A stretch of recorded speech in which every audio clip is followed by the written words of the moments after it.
नमस्कार, खबरों की अनोखी क्रांति आईएनडी अफसोस में आपका स्वागत है। मैं हूं आपके साथ मृदुल शर्मा। धरती पुत्र परेशान है, अन्नदाता आत्महत्या कर रहा है। फसलें खराब हुई तो मुआवजे का ऐलान किया गया, लेकिन वो भी किसी के हाथ लगा तो किसी के हाथ सिर्फ निराशा ही आई। लेकिन सियासत में जिस तरह किसान का राग अब अलापा जा रहा है और जिस तरह किसान हितैषी बनने की होड़ की जा रही है, उससे लगता है कि किसानों के लिए अच्छे दिन आने वाले हैं। कभी अन्नदाता, कभी धरती पुत्र, कभी कुछ तो कभी कुछ। बेचारा किसान अब तक खुद यह नहीं समझ सका कि समझदारों की दुनिया ने क्या क्या नाम अदा कर दिए हैं उसे। लेकिन मानो इसके बावजूद भी मन नहीं भरा है लोगों का और अब किसानों के नाम को रंगा जाने लगा है सियासत के रंग में।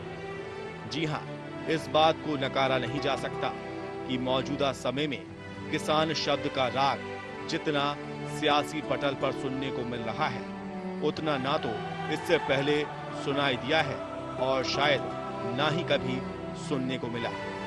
इस पर होने वाली सियासी बहस कुछ इस तरह परवान चली कि सब कुछ पटा पटा नजर आने लगा है। इससे भोपाल के सीओर में भी कुछ ऐसा ही नजारा देखने को मिला।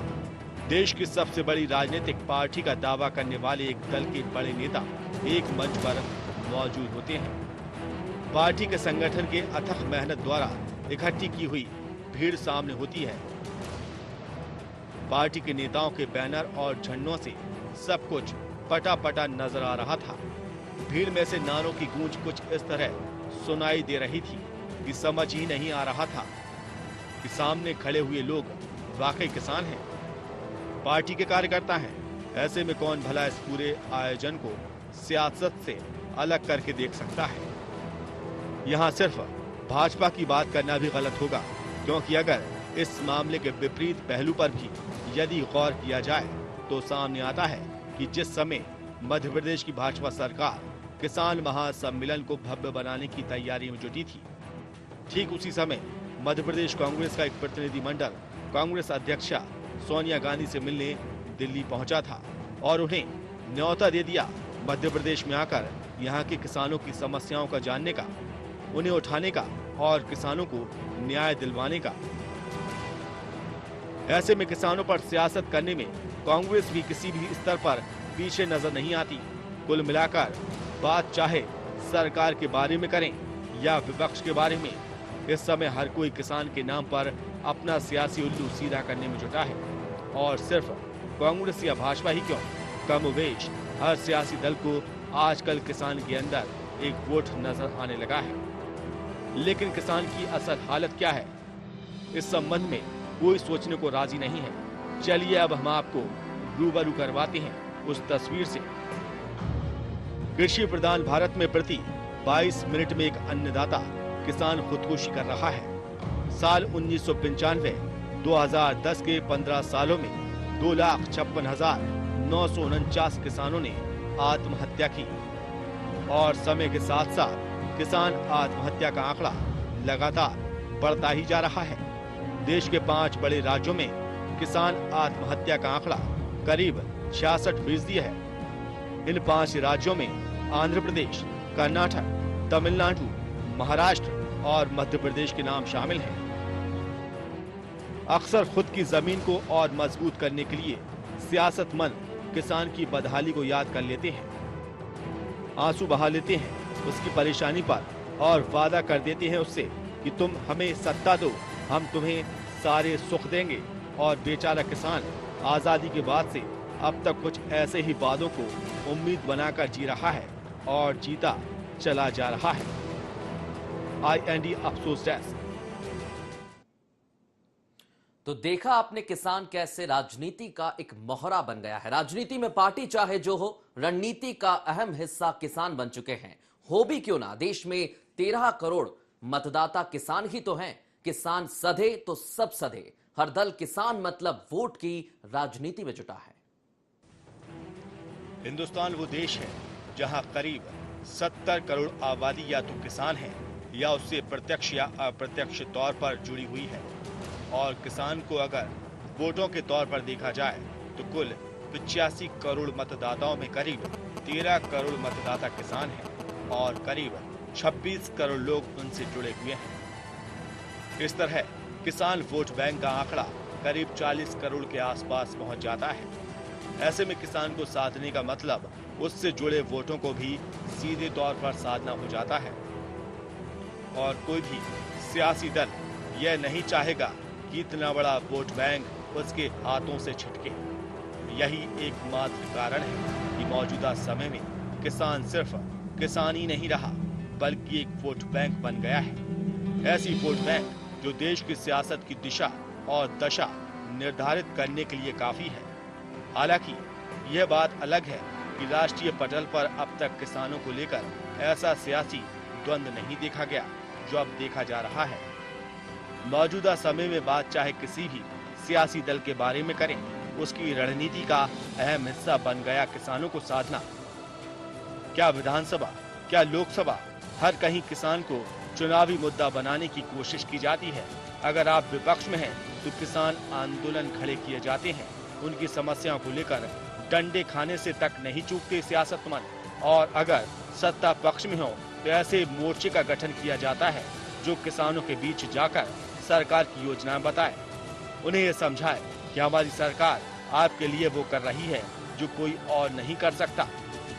मतलब साफ है, अपनी सियासी हित साधना है तो किसान के पास जाओ, उसकी तो प्रवृत्ति ही देने की है। दुनिया को अन्न देता है, आपको वोट देगा और मजबूत कर देगा आपका भी सियासी वजूद। आई अफसोस डेस्क। बीजेपी हो या फिर कांग्रेस, दोनों ही पार्टियां किसानों को साधने में लगी हैं और पिछले दिनों मध्य प्रदेश की सरकार भी एक मुद्दे को साधने में लगी थी। वो थी धार और धार की भोजशाला का मुद्दा। मौका बसंत पंचमी और जुम्मे की नमाज का। वाकई एक बड़ी चुनौती थी कि आखिर कैसे कायम होगा सद्भाव। चूंकि नरोत्तम मिश्रा धार के प्रभारी मंत्री हैं, ऐसे में नैतिक जिम्मेदारी के तहत उन्होंने आगे आकर खुद मोर्चा संभाल लिया। मुखिया ने भी उन पर विश्वास जताया और विश्वास पर खरा उतरे डॉक्टर नरोत्तम मिश्रा। आखिर विजय पा ही ली सरकार ने धार के धार धार हालातों पर। फतह भी कर लिया उसने भोजशाला कर, पूजा भी हो गई, नमाज भी हो गई, वो भी सब शांति के साथ। भोजशाला में भय का वातावरण, भ्रम का वातावरण साबित हुआ। प्रदेश के आवाम ने मजहबी मुद्दे को तूल देने वालों को करारी शिकस्त दी और साबित कर दिया कि उसका बसेरा शांति का टापू है। चुनौती छोटी नहीं थी इस दफा, अग्नि परीक्षा थी ये शिवराज सरकार की। धर्म संकट में फंसा हुआ था प्रदेश का तन। हिंदू संगठनों के नेताओं को साधने के साथ ही मुस्लिम समुदाय को भी अपने विश्वास में लेना था। कैसे पार पाया जाए इन हालातों से महीनों पहले से इस बात की रणनीति बनना शुरू हो गई थी और सरकार की अंतिम रणनीति के तौर पर जो नाम निकलकर सामने आया वह था सूबे के मुखिया के मास्टर ब्लास्टर नरोत्तम मिश्रा का। चूंकि नरोत्तम मिश्रा धार के प्रभारी मंत्री भी हैं, ऐसे में नैतिक जिम्मेदारी के तहत उन्होंने आगे आकर खुद ही मोर्चा संभाल लिया और पिछले महीने की अंतिम तारीख को ही उन्होंने धार पहुंचकर हालातों को पढ़ने का काम शुरू कर दिया। अपनी योजनाओं को अमल में लाने की जिम्मेदारी भी अपने ही कंधों पर उठाई डॉक्टर नरोत्तम मिश्रा ने। 3 दिन पहले ही डेरा डाल लिया था धार में। अपने कप्तान को चिंता मुक्त करते हुए खुद के ऊपर ले लिया था धार का भार और जुट गए प्रशासनिक तंत्र की तैनाती और धर्मगुरुओं को साधने की कवायदों में। बंद कमरों में मंत्रणा का दौर जब शुरू करते तो घंटों तक चलता ही रहता। हर वो कोशिश की जा रही थी कि शांति के साथ निपटा जा सके भोजशाला प्रकरण से। यही कारण है कि भोजशाला के तनाव भरे माहौल के बीच जब कोई एक शब्द नहीं बोल पा रहा था, उस वक्त कैमरे के सामने आए नरोत्तम मिश्रा और दावा किया कि भोजशाला में पूजा भी होगी और नमाज भी, वो भी शांतिपूर्ण तरीके से। बसंत पंचमी के 24 घंटे पहले तक पूजा और नमाज प्रक्रिया को लेकर कयास और संशय का दौर जारी था। पूजा कब होगी, नमाज कब होगी, क्या फॉर्मूला अपनाया जाएगा बसंत पंचमी के दिन? क्या सब कुछ शांतिपूर्ण होगा या शासन और प्रशासन की पकड़ से बाहर हो जाएंगे हालात? ये वो सवाल थे जो हर किसी के जहन में अपनी मौजूदगी दर्ज करा रहे थे और इन सभी सवालों का एक एक करके जवाब दिया बसंत पंचमी के दिन, जब शांति के साथ पूजा भी हो गई और इबादत भी। और अपने मास्टर ब्लास्टर की धुआंधार बल्लेबाजी के दम पर भोजशाला में पेचीदगियों से भरे मैच में जीत हासिल कर ली शिवराज सिंह चौहान ने।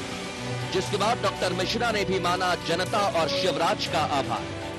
देखिए, मुख्यमंत्री जी की इच्छा स्पष्ट थी कि सबसे बातचीत करें, सौहार्दपूर्ण वातावरण में हो। हमने उसी लाइन को आगे बढ़ाया और हमें सबको मिलकर इस प्रदेश को आगे ले जाना है। तो यहाँ अशांति नहीं होना चाहिए। वैसे ही हमारा प्रदेश शांति का टापू बन के उभर रहा है। आम आदमी मुख्यमंत्री जी के विकास से प्रभावित है और सब विकास चाहते हैं इस प्रदेश का। हम आभार व्यक्त करते हैं आपके माध्यम से धार के प्रबुद्धजनों का, सर्वजनों का, हमारे शुभचिंतकों का, कार्यकर्ताओं का, आम आवाम का, भोज उत्सव समिति का, कि उन्होंने वास्तव में बहुत धैर्य और पेशेंस से इस कार्य को शांतिपूर्वक निपटा। कुछ ऐसे आसान हुई धार की चुनौती। डॉक्टर नरोत्तम मिश्रा ने पिछले महीने ही धार की जिम्मेदारी अपने कंधों पर ले ली थी।